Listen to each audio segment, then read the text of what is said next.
जय हिंद दोस्तों, स्वागत है आप सभी का आबिद सर क्लासेस में। आज के इस वीडियो में हम लोग देखने वाले हैं जल संसाधन। आपको दिख रहा होगा जल संसाधन। जल संसाधन क्या होता है हम लोग समझेंगे। जल संसाधन हमारे लिए साधन का काम कैसे करता है। मैं आपको बता दूं कि कहा जाता है कि जल ही जीवन है। ऐसा क्यों कहा जाता है आपको इस चैप्टर में बहुत ही अच्छे से समझ में आने वाला है। जल हमारे लिए बहुत महत्वपूर्ण होता है। जल का प्रयोग हम लोग बहुत जगह करते हैं, जैसे कि खेतों की सिंचाई में करते हैं, है ना।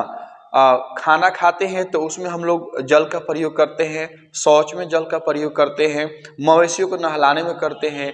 यहाँ तक कि जो उद्योग होते हैं, उद्योग में जो कूड़े कचरे होते हैं उसे बहाने में और उद्योगों में जल का प्रयोग किया जाता है। इवन पेड़ पौधे होते हैं, पेड़ पौधों को भी जल का प्रयोग, पेड़ पौधे में जल का प्रयोग होता है।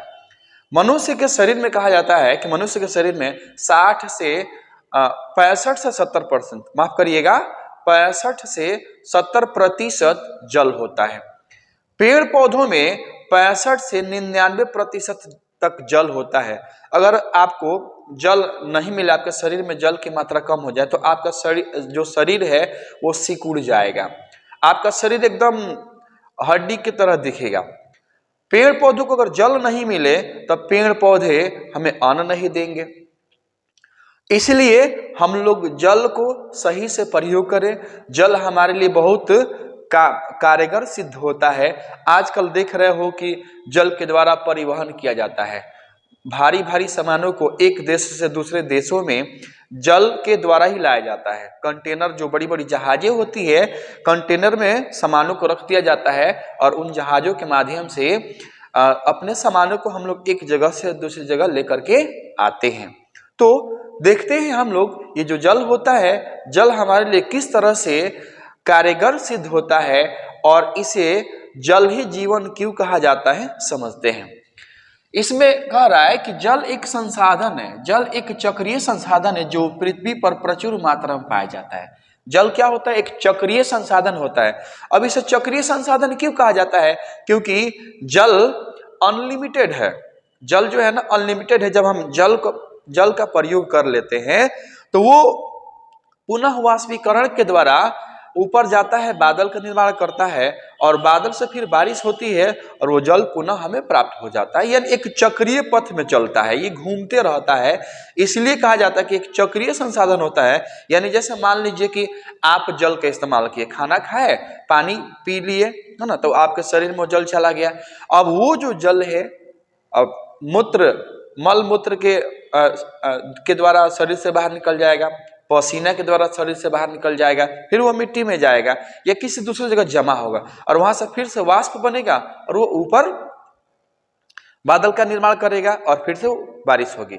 अगर मिट्टी में चला जाता है तो मिट्टी से पेड़ पौधे अपने जड़ों के द्वारा उसको अवशोषित कर लेंगे और पत्तियों के जो छोटे छोटे छिद्र होते हैं उनसे वाष्पोत्सर्जन की क्रिया होगी और वाष्पोत्सर्जन की क्रिया की वजह से फिर से बादल का निर्माण होगा और पुनः जल आपको प्राप्त होगा। इसलिए कहा जाता है कि जो जल संसाधन होता है एक चक्रीय जल संसाधन होता है, यानी चक्रीय पथ में घूमते रहता है और ये जो पृथ्वी पर प्रचुर मात्रा में पाया जाता है। देखो, पृथ्वी पर जल पृथ्वी की कुल भाग का 71% क्षेत्र में फैला होता है। ठीक है, अगर आप देख लो, है ना, तो सबसे ज्यादा क्या है पृथ्वी पर? तो सबसे ज्यादा जल है। अगर आप पृथ्वी को ऐसे बांट देते हो, ठीक है, बांट देते हो, अगर इसको 4 हिस्सों में बांट देते हो तो ये जो 3 हिस्सा होता है ना, ये 3 हिस्से में जल पाया जाता है और ये जो एक हिस्सा होता है, इस हिस्से में सिर्फ स्थल पाया जाता है ना। यानी 29% भाग स्थल है, 71% भाग सिर्फ जल ही जल है और 29% जो भाग है ना वो क्या है? स्थल है। अब ये जो 71% भाग जल के वजह से जब आप इस पृथ्वी को अंतरिक्ष से देखते हैं तो पृथ्वी नीला दिखाई देती है। इसलिए इसके वजह से पृथ्वी को नीला ग्रह भी कहा जाता है। अब ये जो एक 29% भाग होता है, अब ये कंप्लीट स्थल नहीं होता है, इसमें जंगल भी होते हैं। अब ये जंगल एक ही जगह नहीं पाए जाते हैं, इनका वितरण होता है, इनका फैलाव होता है। कहीं पे स्थल है, कहीं पे जंगल है, कहीं पे पहाड़ है ना, कहीं पे नदियां, ये सारा चीज है।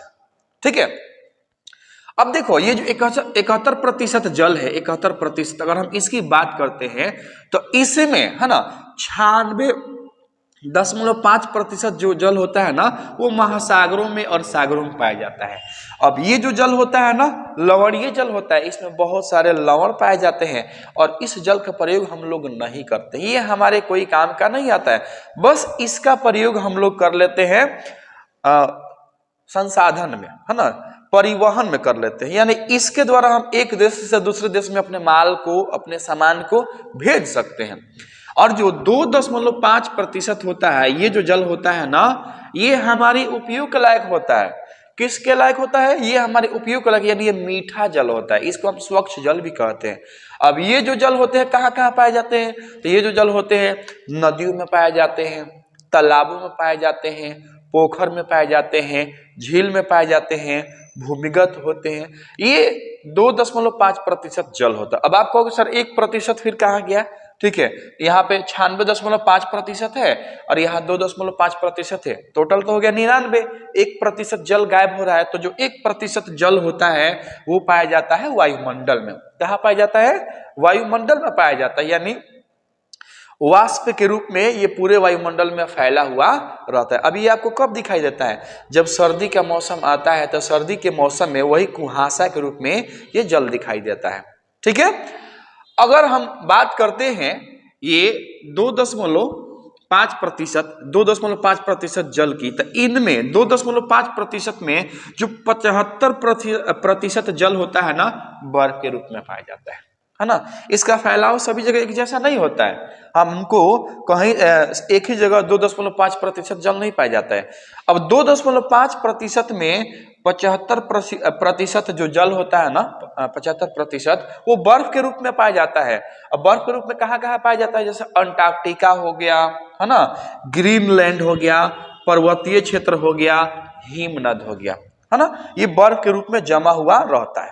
ठीक है, अंटार्कटिका जो होता है ना एक बर्फीली इलाका होता है, वहां पे काफी ज्यादा ठंड पड़ती है और वहां के जो जगह होते हैं ना वो चारों तरफ से बर्फ से ही ढके हुए रहते हैं।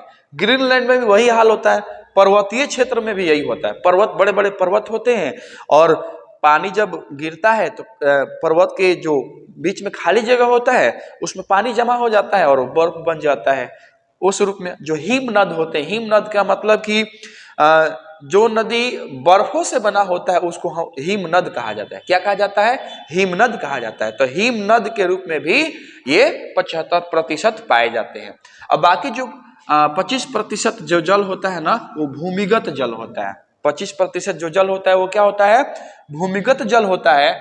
और इस जल को हम लोग नल के द्वारा, यानी चापाकल समझ लो, बोरवेल समझ लो, पंपी सेट, है ना, इससे हम लोग निकालते हैं। ठीक है, 25% जल को हम लोग बोरवेल से, नल से, चापाकल से ये से निकालते हैं। ठीक है, अब इस आधार पर हम बांट सकते हैं जल को दो भागों में। पहला होता है स्वच्छ जल और दूसरा होता है लवणीय जल। स्वच्छ जल क्या होता है? जो जल मीठा होता है, जिस जल का प्रयोग हम लोग अपने दैनिक जीवन में करते हैं, जैसे खाना बनाने में करते हैं, पीने में करते हैं, खेतों की सिंचाई में करते हैं, मवेशियों को नहलाने में करते हैं, शौचालय में करते हैं, अपने घर को बनवाने में करते हैं, उद्योग धंधे में करते हैं, वो जो जल होता है स्वच्छ जल होता है। कौन सा जल होता है? स्वच्छ जल होता है, उसका प्रयोग हम लोग करते हैं। और लवणीय जल, है ना, जिसमें लवण की मात्रा होती है उसको हम लोग लवणीय जल कहते हैं। इस जल का कोई प्रयोग नहीं होता, ये हमारे जीवन में हमारे दैनिक जीवन में इसका कोई उपयोग नहीं होता है। मैंने आपको बताया था ना कि इसका मात्र एक उपयोग होता है, परिवहन में होता है। किस में होता है? परिवहन में होता है, और ये बहुत ही ज्यादा क्षेत्र में ये फैला हुआ है। ठीक है, अब देखो कहीं कहीं क्या होता है, खासकर जैसे कि जो बड़े बड़े शहर हैं, जैसे मुंबई हो गया, दिल्ली हो गया, कोलकाता हो गया, जो समुद्र के किनारे शहर बसे हैं बड़े बड़े, उन शहरों में इस जल को रिफाइन किया जाता है, शुद्ध किया जाता है, और इसका प्रयोग लोग अपने दैनिक जीवन में करते हैं। जल की कमी की वजह से, क्योंकि दिन प्रतिदिन जनसंख्या बढ़ रही है है ना, और जितना एक मनुष्य को जल चाहिए उतना जल नहीं मिल पाता है। इसके वजह से जल की कमी को दूर करने के लिए लवणीय जल को शुद्ध किया जाता है और शुद्ध करके ये घरों में नलों के द्वारा सप्लाई कर दिया जाता है। और आप कहीं दिल्ली या मुंबई या कोलकाता गए होंगे तो आप देखे होंगे कि इसका एक प्लांट बैठाया जाता है। ये लंबा प्रोसेस होता है कि कैसे शुद्ध किया जाता है, किसी और वीडियो में आपको बता दूंगा। ये लंबा प्रोसेस होता है, ठीक है। अब हम देखते हैं जल स्रोत। क्या देखते हैं? जल स्रोत। जल स्रोत यानी जल हमें कहां कहां से प्राप्त होता है, किस किस जगह से हमें जल प्राप्त हो जाता है। तो पहला होता है भूपृष्ठीय जल। आपको दिख रहा होगा यहाँ पे भूपृष्ठीय जल। अब ये भूपृष्ठीय जल जैसे कि सागर हो गया, है ना, नदी हो गया, तालाब हो गया, मतलब कि जो जल पृथ्वी के सतह पर पाए जाते हैं, जो जल पृथ्वी के सतह पर पाए जाते हैं उन्हें भूपृष्ठीय जल कहा जाता है। जैसे इसमें आपको नदी आ जाएगा, तालाब आ जाएगा, झील आ जाएगा, कुआं हो जाएगा, पोखर हो जाएगा। क्योंकि ये पृथ्वी की सतह पर पाए जाते हैं इसलिए इसे कहा जाता है भूपृष्ठीय जल। क्या कहा जाता है? भूपृष्ठीय जल कहा जाता है। अब उसके बाद आता है भूमिगत जल। भूमिगत जल, ठीक है। अब ये भूमिगत जल, जो जल जमीन के अंदर पाया जाता है उसे भूमिगत जल कहा जाता है। जो जल जमीन के अंदर पाया जाता है उसे क्या कहा जाता है? भूमिगत जल कहा जाता है। और इस जल को हम लोग या तो कुएं खोद कर निकालते हैं, या बोरवेल से निकालते हैं, या चापाकल से निकालते हैं, है ना। नीचे से इसको निकाला जाता है। क्या किया जाता है? नीचे से निकाला जाता है। अब कहोगे कि सर ये शुद्ध क्यों होता है? अब आप देखो, ये जितना जो जल है, ये जो जल बारिश से हमको प्राप्त होता है। और बारिश का जो पानी होता है ना, पहाड़ों पर, है ना, जगह जगह से वो छनता हुआ नीचे जाके तली में बैठ जाता है और वहां से हमको वो पानी प्राप्त होता है, शुद्ध पानी प्राप्त होता है। और उसको शुद्ध करने के लिए आप देखे होंगे जब चापाकल लगाया जाता है अपने क्षेत्र में आसानी से ये पानी प्राप्त हो जाता है। तो चापाकल जब लगाया जाता है ना, तो उसमें नीचे का जो नीचे वाला जो पाइप होता है ना, उसमें जाली लगाया जाता है। वो जो जाली होता है ना, पानी को एकदम शुद्ध कर देता है, पानी को छान देता है, धूल मिट्टी नहीं आने देता है। इसलिए आप चापाकल से पानी निकालते हैं तो आपको इतना साफ दिखाई देता है, ठीक है। तो समझ गए हो कि भूमिगत जल हमको कहां से प्राप्त होता है। अब इसके बाद हम देखते हैं वायुमंडलीय जल। क्या देखते हैं हम लोग? वायुमंडलीय जल। तो जो वायुमंडलीय जल होता है ना, ये वाष्प के रूप में पाया जाता है। किस रूप में पाया जाता है? वाष्प के रूप में पाया जाता है। अब है महासागरीय जल। तो महासागरीय जल जो होता है ना, महासागरीय जल ये महासागरों में पाया जाता है, ठीक है। जैसे कि समुद्र में हो गया, है ना, सागर में बड़े बड़े सागर होते हैं ना। देखो, सागर और महासागर का मतलब क्या हुआ? सागर का मतलब कि छोटा समुद्र, और महासागर का मतलब कि बड़ा समुद्र। जैसे कि प्रशांत महासागर, हिंद महासागर, है ना, ये सभी क्या है? महासागर है। अब इसका एक प्रयोग होता है, जो महासागरीय जल होते हैं ना, उनका एक प्रयोग होता है कि जब वो महासागरों में, समुद्रों में लहरें उठती है तो उन लहरों से ऊर्जा प्राप्त की जाती है। यानी ज्वार भाटा का आप नाम सुने हैं ना, तो जो ज्वार आता है और भाटा आता है तो उससे समुद्री लहरों से ऊर्जा प्राप्त होती है। एक यही इसका उपयोग होता है, ठीक है। अब देखो, इतने जो जल होते हैं इनका भरपाया कहां से होता है? आखिर ये जो जल मिलते कहां से हैं? तो ये जो जल मिलते हैं ना, बारिश से मिलते हैं। किससे मिलते हैं? बारिश से। बारिश होती, बहुत ही अधिक मात्रा में बारिश होती है, ठीक है। तो बारिश का पानी सबसे पहले स्थल पर आता है। स्थल से, है ना, कुछ पानी जो होता है ना भूमिगत यानी नीचे जमीन में चला जाता है। कुछ पानी नदी नालों से होते हुए नदियों में चला जाता है, और नदियों से होते हुए सागर में चला जाता है, और सागर से होते हुए महासागरों में चला जाता है। इसकी भरपाई इसकी वजह से हो जाती है। वायुमंडलीय जो जल होता है, जब ज्यादा तेज गर्मी पड़ती है ना, तो ऊष्मा जो जल होता है ना, वो ऊष्मा से, यानी आप इसको कह सकते हैं कि उसका वाष्पीकरण होता है ना। वाष्पीकरण की वजह से वो सीधे वायुमंडल में वाष्प के रूप में जमा हो जाता है, ठीक है। अब इस आधार पे हम लोग कह सकते हैं, अगर हम देखते हैं, अगर ग्लोब आप देखे होंगे, ठीक है, तो ये जो जल का वितरण होता है कैसे होता है, जल का जो वितरण होता है वो किस तरह से होता है, कैसे होता है, मैं आपको बताने की कोशिश करता हूं, ठीक है। आप जो जल का वितरण होता है ना, वो जल गोलार्ध और स्थल गोलार्ध। जल जल गोलार्ध, जल गोलार्ध है ना, और स्थल स्थल गोलार्ध, स्थल गोलार्ध, जल गोलार्ध और स्थल गोलार्ध।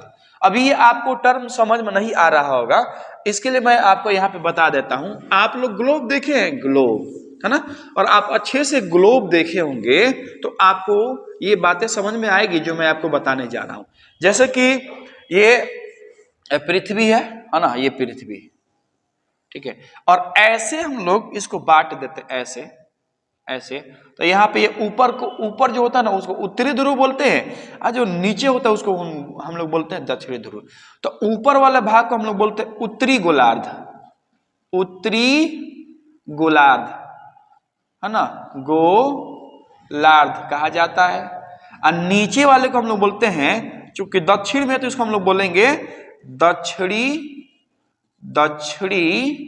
गोलार्ध, दक्षिणी गोलार्ध। अब देखो जो नीचे वाला पार्ट होता है ना, नीचे वाला पार्ट आप देखे होंगे ग्लोब में कि यह नीला कलर से दिखाया जाता है। और नीला कलर क्या शो करता है? नीला कलर शो करता है जल। आप देखो भारत का जो आधा हिस्सा होता है ना, नीचे वाला जो पार्ट होता है वो जल में डूबा हुआ रहता है, ठीक है। तो नीचे सबसे ज्यादा पाया जाता है जल, तो इसको कहा जाता है जल गोलार्ध। क्या कहा जाता है? जल गोलार्ध कहा जाता है, ठीक है। और ऊपर स्थल होता है, ऊपर क्या होता है? स्थल होता है, इसीलिए बोला जाता है स्थल गोलार्ध। स्थल गोलार्ध के नाम से इसे जाना जाता है। तो आपको समझ में आएगा कि अगर आपको उत्तरी गोलार्ध कहा जाता है, आप समझिए कि जल गोलार्ध, और दक्षिणी गोलार्ध का मतलब कि स्थल गोलार्ध। अब यहाँ पर जनसंख्या सबसे ज्यादा कहाँ पाया जाता है? तो जनसंख्या सबसे ज्यादा पाया जाता है उत्तरी गोलार्ध में, यानी स्थल गोलार्ध में पाया जाता है। और बहुत कम जनसंख्या, ना के बराबर जनसंख्या पाया जाता है दक्षिणी गोलार्ध में पाया जाता है। यहाँ पे आप देख सकते हो। तो ये जो जल होता है ना, जल का वितरण पृथ्वी पर इस तरह से होता है।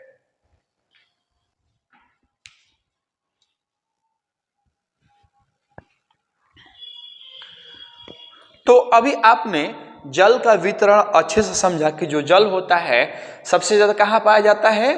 तो जो जल होता है दक्षिणी गोलार्ध में सबसे ज्यादा पाया जाता है, इसलिए उसे जल गोलार्ध कहा जाता है। और जो उत्तरी गोलार्ध होता है उसमें कम जल पाया जाता है, इसलिए उसे स्थल गोलार्ध कहा जाता है। अब हम लोग बात करते हैं कि जल प्रत्येक व्यक्ति को कितना मिलता है। अगर हम भारत की बात करते हैं तो भारत में कुल जनसंख्या का, विश्व के कुल जनसंख्या का 16% जनसंख्या, कितना प्रतिशत? तो 16% जो जनसंख्या है वो सिर्फ भारत में निवास करता है। कितना प्रतिशत? 16%। अब अंदाजा लगा सकते हो कि विश्व में जितने लोग हैं, है ना, जैसे मान लो कि विश्व में अगर 100 अरब लोग हैं तो सिर्फ 16 अरब लोग भारत में निवास करते हैं। एक एग्जाम्पल, जैसे कि आप समझो कि यहाँ पर 100 लोग हैं, पूरे विश्व में कितने लोग हैं? 100 लोग, तो सिर्फ 16 लोग भारत के हैं। 16 लोग कहाँ के हैं? भारत के हैं। इसलिए भारत जो है ना, जनसंख्या के दृष्टि से 2 नंबर पे आता है। 1 नंबर पे चाइना है, और क्षेत्रफल की दृष्टि से भारत 7वें नंबर पे आता है, और 1 नंबर पे रूस है, ठीक है। अब इस 16% जो लोग हैं, 16% लोगों को, है ना, कुल कितना प्रतिशत जल मिलता है? 4% जल मिलता है। यानी आपके लायक, उपयोग के लायक जल कितना प्रतिशत है ना, इतना पूरे विश्व के लिए है। और इसमें से सिर्फ मिलता है 4% जल मिलता है भारतीयों को उपयोग करने के लिए। यानी ये लोग इतना जल उपयोग कर पाते हैं, बाकी जल का उपयोग ये लोग नहीं कर पाते हैं। इसलिए इनमें जो होता है ना, जल संकट। जल संकट का मतलब कि प्रति व्यक्ति को जितना जल मिलना चाहिए उतना जल इन्हें नहीं मिल पाता है, इसलिए जल संकट की समस्या उत्पन्न हो जाती है। तो जो जल संकट की समस्या उत्पन्न होती है, तो इस समस्या को दूर करने के लिए भारतीय लोग, है ना, यानी हम लोग किसी दूसरे स्रोत से जल प्राप्त करते हैं। तो प्रति वर्ष भारत में जब बारिश होती है तो प्रति वर्ष 4000 घन किमी वर्षा, 4000 घन किमी जो जल होता है ना बारिश से प्राप्त हो जाता है। यानी बारिश होती है ना तो जो बारिश का पानी होता है वो आपको नदियों में, तालाबों में, है ना, पोखरों में, झीलों में जमा हो जाता है। आप राजस्थान एरिया में चलो, जो राजस्थान का इलाका होता है वहां के लोग अपने दरवाजे पे कुएं खोद देते हैं, है ना, पोखर बना देते हैं और उसमें बारिश का पानी जमा हो जाता है। अपने छतों पे ना चारों तरफ से घेर देते हैं स्विमिंग पूल की तरह, उसमें बारिश का पानी जमा हो जाता है और उसी पानी का प्रयोग वे लोग खेतों की सिंचाई में करते हैं, मवेशियों को नहलाने में करते हैं, अपने दैनिक जीवन में उस जल का प्रयोग करते हैं।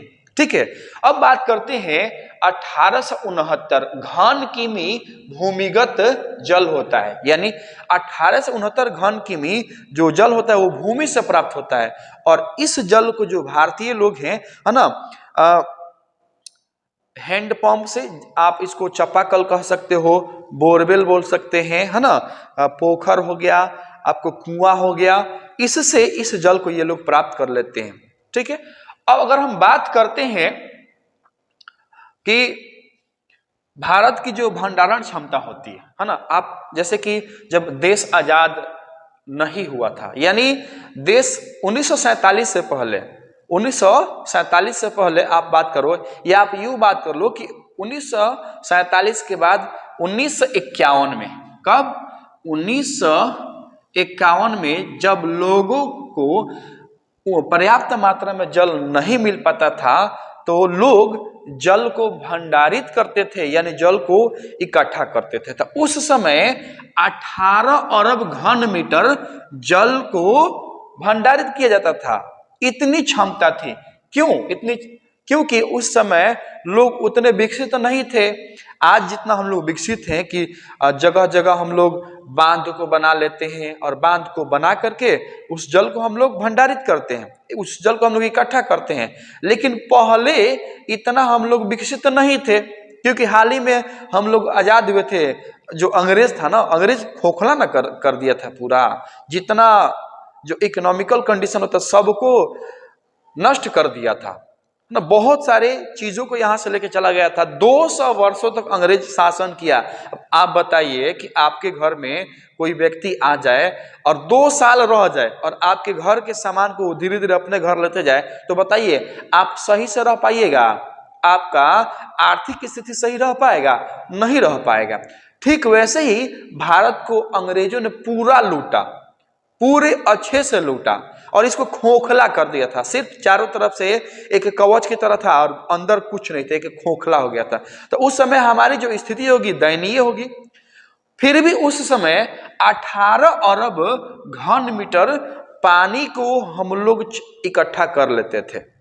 ठीक है, भारतीय जो थे ना इतना अरब पानी को इकट्ठा कर लेते थे, जगह जगह छोटे छोटे बांध बना करके, कुएं खोद करके, तालाब खोद करके, छोटा छोटा झील बना करके इतना पानी इकट्ठा किया जाता था। और आज हम लोग बात करते हैं तो आज 174 अरब घन मीटर, 174 अरब घन मीटर पानी को भंडारण करने की क्षमता हम भारतीयों में है। आज देखो जगह जगह पे बांध बनाए जा रहे हैं, है ना, नहरें निकाली जाती है, बड़े बड़े झील बनाए जाते हैं, कृत्रिम झील, मानव निर्मित झील बनाए जाते हैं और उसमें पानी को इकट्ठा किया जाता है और उस पानी का प्रयोग जगह जगह में जैसे बिजली उत्पादन करने में होता है, सिंचाई में होता है, बाढ़ से नियंत्रण हो जाती है, मत्स्य पालन में होता है ना, जल क्रीड़ा में होता है, अलग अलग चीजों में इसका उपयोग होता है। और हमारे दैनिक जीवन में हमारे आर्थिक स्थिति के लिए कारगर भी सिद्ध होता है। जैसे कि जो मछुआरे लोग होते हैं, जहाँ पे छोटा छोटा झील होता है उसमें मछली होती है, उस मछलियों को मार करके अपना जीविकोपार्जन करते हैं, है ना। आसपास वहाँ एक दर्शनीय स्थल बना दिया जाता है, वहाँ छोटे मोटे दुकान लोग खोल लेते हैं और उससे जो इनकम होता है अपना उससे जीवन यापन करते हैं, यानी अपना पारिवारिक खर्च को चलाते हैं।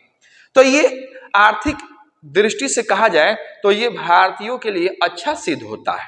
ठीक है, अब देखो ये जो 174 अरब घन मीटर जो जल है ना, इसका मात्र 8.5% जो जल होता है नदियों में, तालाबों में, है ना, कुएं, पोखर, झील, ये सब में पाया जाता है। और इसी का हम लोग प्रयोग करते हैं। ये जो जल है ना, 8.5%, यानी 174 अरब घन मीटर में सिर्फ 8.5% जल नदियों, तालाबों, कुएं और पोखर में पाया जाता है। और इसका प्रयोग हम लोग करते हैं। किस में करते हैं? खेतों की सिंचाई में करते हैं, है ना, खाना बनाने में करते हैं, खुद नहाने में करते हैं, मवेशियों को नहलाने में करते हैं, घर बनवाने में करते हैं, उद्योग में करते हैं। जगह जगह इसका इस्तेमाल होता है। और बाकी जो 91.5% जो जल होता है ना, ये सागरों, महासागरों में पाया जाता है, जिसका प्रयोग हम लोग नहीं करते हैं, है ना। इसका मात्र प्रयोग होता है परिवहन में होता है। किस में होता है? परिवहन में इसका प्रयोग होता है। तो ये ऐसे ही व्यर्थ चला जाता है। अब आप कहोगे कि ये जो 8.5% जल है, क्या एक ही जगह पाया जाता है? क्या नहीं। भारत के जो स्थलाकृति है, जो भारत का स्वरूप है ना, अलग अलग है। सभी जगह एक जैसा थोड़े है। कहीं पे पहाड़ है ना, कहीं पे बर्फीली इलाका है, कहीं पे बलुई इलाका यानी जैसे कि रेगिस्तान है, कहीं पर काली मिट्टी पाई जाती है, कहीं पर पीली मिट्टी पाई जाती है, कहीं पर लाल मिट्टी पाई जाती है। यानी सभी जगह इसका जो बनावट, स्वरूप, संरचना है भारत के एक जैसा नहीं है। इसलिए जो ये जो जल होते हैं ना, सभी जगह जगह पाया जाता है। यानी ये चारों तरफ फैल गए हैं। एक जगह ये पूरे 8.5% जल नहीं पाए जाते हैं। ठीक है। तो इनकी स्थलाकृति, स्वरूप और अन्य बाधाओं के कारण हम लोग मात्र 690 अरब घन मीटर जल का ही प्रयोग कर पाते हैं। कितना? 690 अरब घन मीटर जल का उपयोग कर पाते हैं। बाकी जो ये जो कुल जल का कितना प्रतिशत होता है जी? 32%। कहने का मतलब कि ये जो 8.5% जो जल है ना, वो क्या है? इसका हम लोग मात्र 690 अरब घन मीटर जल का प्रयोग करते हैं, है ना। और ये कुल का कितना होता है? 32% होता है। अब आप बताओ कितना प्रतिशत जल व्यर्थ चला जाता है? इसका हम प्रयोग कर ही नहीं पाते हैं। 68% जो जल होता है ना, हम नहीं कर पाते, क्योंकि हमारे पास वैसे संसाधन नहीं है ना, वैसा तकनीक नहीं है। लेकिन आज के समय में इसकी मात्रा बढ़ी है, इससे ज्यादा अब हम लोग जल का प्रयोग कर रहे हैं। क्योंकि आज जगह जगह पे बहुत ऐसे तकनीक से नीचे से जल को निकाला जाता है और उसका इस्तेमाल किया जाता है। आजकल तो जो पहाड़ी इलाका होता है, पहाड़ी इलाका में हैंडपंप लगा दिया जाता है, चापाकल लगा करके आसानी से जल को प्राप्त किया जाता है, बोरवेल लगा दिया जाता है, वहां से पानी प्राप्त किया जाता है। इसलिए इसकी मात्रा बढ़ी हुई है। अब देखो और बात करते हैं। तो देखो ये जो 690 अरब घन मीटर जो जल होता है ना, इसका जो विस्तार होता है भारत में कहाँ होता है? तो उत्तरी मैदान से उत्तरी मैदान में पंजाब से लेकर ब्रह्मपुत्र घाटी तक इसका विस्तार है। याद रखना कि भारत के उत्तरी मैदान में पंजाब से लेकर ब्रह्मपुत्र घाटी तक, है ना, ये 690 अरब घन मीटर जल का विस्तार है। और इसका 443.9 अरब घन मीटर जो जल होता है ना, इसका कुल कितना होता है? 19% जो जल होता है।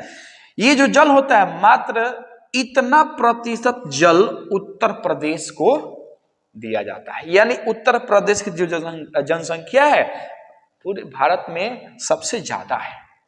तो जहां पर ज्यादा जनसंख्या होगी, वहां के लोगों को जल की आवश्यकता ज्यादा होगी।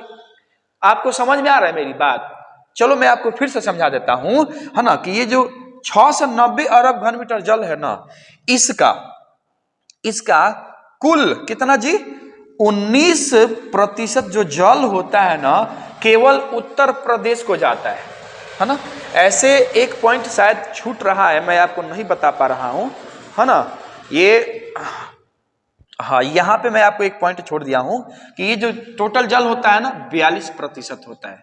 इसका टोटल कितना होता है? ये 42% होता है, जो आपको पंजाब से लेकर ब्रह्मपुत्र घाटी तक फैला हुआ है। और इस 42% में 19% जल सिर्फ उत्तर प्रदेश को दिया जाता है, यानी 443.9 अरब घन मीटर जल उत्तर प्रदेश को दिया जाता है, क्योंकि उत्तर प्रदेश की जनसंख्या ज्यादा है, वहां पे ज्यादा लोग निवास करते हैं, इसलिए इस राज्य को इतना जल की आवश्यकता होती है।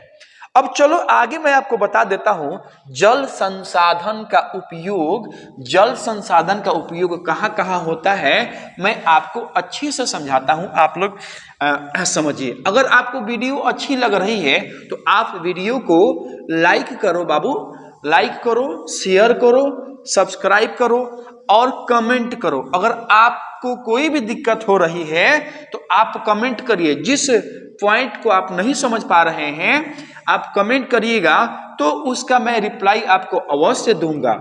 आपका कमेंट मुझे एक एनर्जी देता है, आप लाइक करते हैं, आप सब्सक्राइब करते हैं तो उससे मुझे एक एनर्जी मिलती है, एक ऊर्जा मिलती है। हम आपसे क्या लेते हैं? कुछ लेते हैं? एक लाइक से क्या हो जाता है?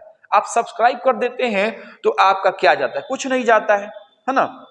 इसलिए आप लाइक, शेयर, सब्सक्राइब करें और कमेंट तो अवश्य करें।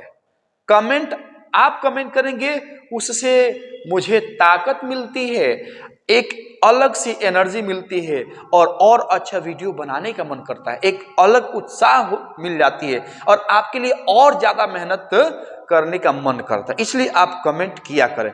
अब हम समझते हैं, क्या समझेंगे? अब हम लोग समझेंगे जल संसाधन का उपयोग। जल संसाधन, जल संसाधन का उपयोग, जल संसाधन का उपयोग समझा जाए। जल संसाधन का उपयोग तो पहला उपयोग, जल संसाधन का जो पहला उपयोग होता है वो कहाँ होता है? तो पेयजल में,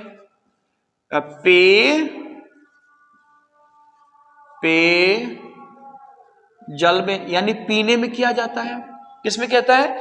पीने में किया जाता है, सिंचाई में होता है ना, सिंचाई में होता है, उद्योग में होता है, उद्योग में होता है, मत्स्य पालन में होता है, मत्स्य पालन है ना, मत्स्य पालन में होता है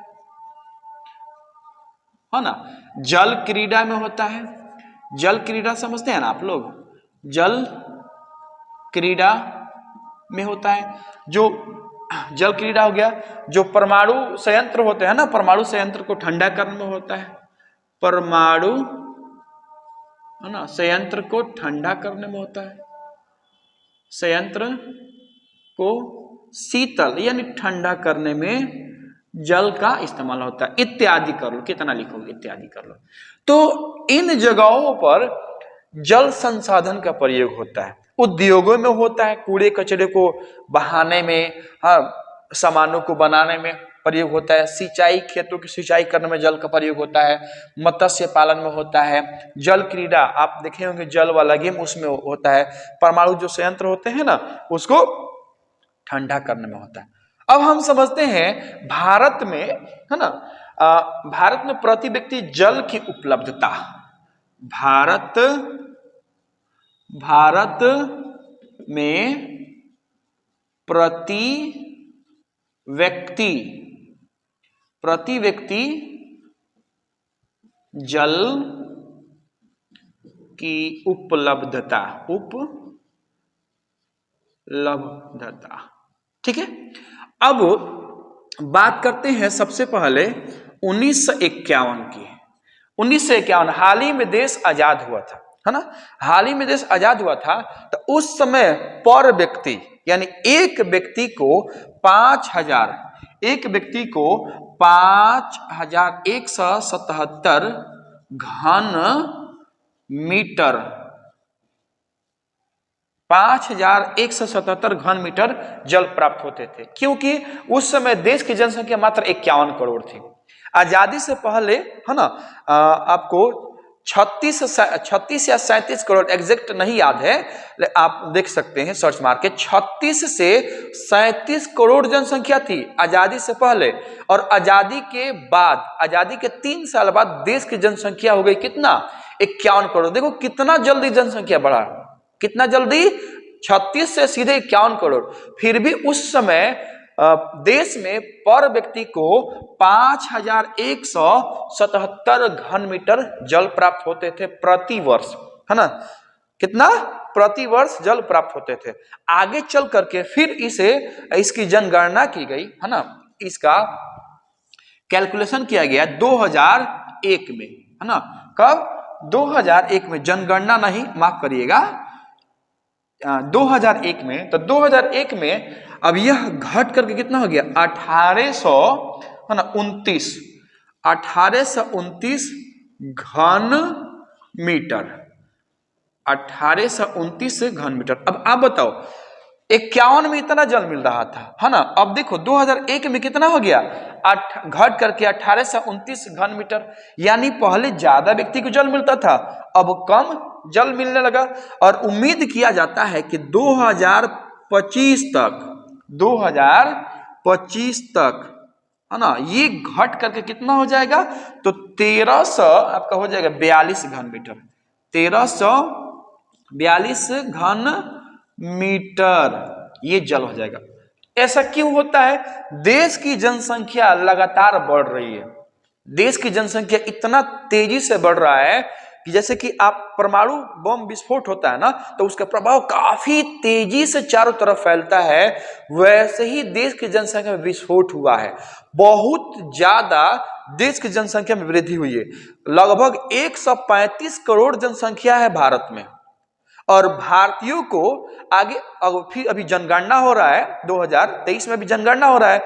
आप देखना इसका आंकड़ा लगभग आपको 1 अरब 50 करोड़ से ऊपर जाने वाला है, 1 अरब 50 करोड़ से ऊपर जाने वाला है। तो आप बताओ, जनसंख्या बढ़ रही है, क्या जल भी बढ़ रहा है, क्या नहीं बढ़ रहा है। जल तो वैसे ही है ना, वो क्या होता है, ट्रांसफर होता रहता है ना। बारिश से फिर जल मिलेगा, फिर वाष्प बनेगा, फिर वही जल आपको मिलेगा। तो जल जो पीने वाला जल है उसकी मात्रा नहीं बढ़ रही है, लेकिन हमारे देश की जनसंख्या बढ़ रही है। ये क्या है, जल संकट है। यही तो जल संकट है। इससे क्या होगा, आगे आने वाले समय में 2050 आते आते आपको लगभग हो जाएगा 1100 समथिंग, 1142-43 ऐसे ये हो जाएगा। और उस समय पर व्यक्ति को जितना जल चाहिए उतना जल की उपलब्धि नहीं हो पाएगी। ये सोचने वाली बात है। इसलिए कहा जाता है कि जनसंख्या पर नियंत्रण करना बहुत जरूरी है ना। हम दो हमारे दो। अब आज के समय में क्या, हम दो हमारा एगो टीम, हम दो हमारा एगो टीम। अब आप बताओ, अगर ऐसा होगा तो देश की जनसंख्या तो बढ़वे करेगी। अब जनसंख्या बढ़ने से कितना नुकसान होता है। मान लो कि किसी परिवार में 4 लोग हैं, है ना, 2 लड़का है और 2 लड़की है, 2 लड़का 2 लड़की। तो और पिताजी जो है नहीं कमा पाते, तो बताओ उस 4 लोगों को अच्छा से शिक्षा मिल पाएगा? किसी को अच्छा से शिक्षा नहीं मिल पाएगा। और एक होगा तो उसको काफी अच्छा से शिक्षा मिलेगा, वो काफी तरक्की करेगा। इसलिए ज्यादा जनसंख्या बढ़ाना नहीं चाहिए। आप समझदार हैं, आज की जो युवा पीढ़ी है इस बात को समझेगी तो आने वाले समय में देश की जनसंख्या बहुत ज्यादा नहीं बढ़ेगी। चाइना देखो, अपने जनसंख्या पे कंट्रोल कर लिया, वहां पे बहुत नियम लगाए गए हैं। वहां 2 से ज्यादा अगर किसी के घर बच्चा हो जाता है उसको कोई भी फंड, सरकारी कोई फंड नहीं मिलता, उसको सरकारी नौकरी नहीं मिलती है। अगर भारत में भी वैसा लागू हो जाए तो मैं चैलेंज के साथ कहता हूं कि भारत की जनसंख्या अगले 10 वर्षों में एकदम बिल्कुल कम हो जाएगी, बढ़ेगी ही नहीं, कंट्रोल हो जाएगी। इसलिए जनसंख्या को कंट्रोल करना बहुत जरूरी है। ठीक है, आगे देखते हैं यहां पर। तो ये हमारे लिए जल संकट का एक लक्षण दिख रहा है, जल संकट हम आने वाला है। फिर एक इंपॉर्टेंट पॉइंट याद रखिएगा कि जो व्यक्ति का शरीर होता है, व्यक्ति जैसे मनुष्य हो गया या कोई प्राणी ले लो, मनुष्य प्राणी में तो सब कोई आ जाएंगे, छोटे छोटे आपको ये हो जाएंगे गाय, बैल, है ना, बकरी, ये जानवर हो गए, मनुष्य हो गए, इनके शरीर में, है ना, 65%, मनुष्य ही लो 65% जल पाया जाता है, 65 से 70%। देखो अगर एग्जाम में आपको दे दो ऑप्शन दे, 65 और 70 दोनों दे, तो 65 वाला पे टिक करना है। ये नहीं दे, सिर्फ ये दे, तो आपको इसको टिक कर देना है। आप किसी किसी किताब में 65% है और किसी किसी किताब में 70% है। ठीक है, तो ये 65 से 70% जो जल है ना, मनुष्य में पाया जाता है। और पेड़ पौधों की बात करते हैं तो पेड़ पौधों में 65 से 99% जल पाया जाता है, और ये हमारे लिए बहुत उपयोगी होते हैं, हमारे लिए बहुत कारगर सिद्ध होते हैं। ठीक है, तो उम्मीद करते हैं कि आपको यह समझ में आया होगा। बाबू बोलो, समझ में आया? कोई दिक्कत है नहीं ना? तो आज के वीडियो में हम लोग इतना ही रहने देते हैं, और अगले वीडियो में आपको बताऊंगा बहुउद्देशीय परियोजना। काफी दर्दनाक वीडियो होने वाला है, बहुउद्देशीय परियोजना। मैं आपको तरह तरह के बांधों का निर्माण, उस बांध के निर्माण में कौन कौन सी समस्या उत्पन्न हुई, कौन कौन सा आंदोलन चला, उस आंदोलन के बारे में हम लोग काफी अच्छे से जानकारी हासिल करेंगे। साथ ही साथ हम लोग पढ़ेंगे जल संकट के बारे में और जल संरक्षण के बारे में, कि हम लोग जल को कैसे संरक्षित करें, किस तरह से जल को भंडारित करें। ये सारे चीज हम लोग अगले वीडियो में देखने वाले हैं। तो मिलते हैं हम लोग अगले वीडियो में। तब तक के लिए आप अपना ख्याल रखें, अपने सेहत पे ध्यान दें और बहुत ही अच्छे से पढ़ाई करें। जय हिंद, जय भारत।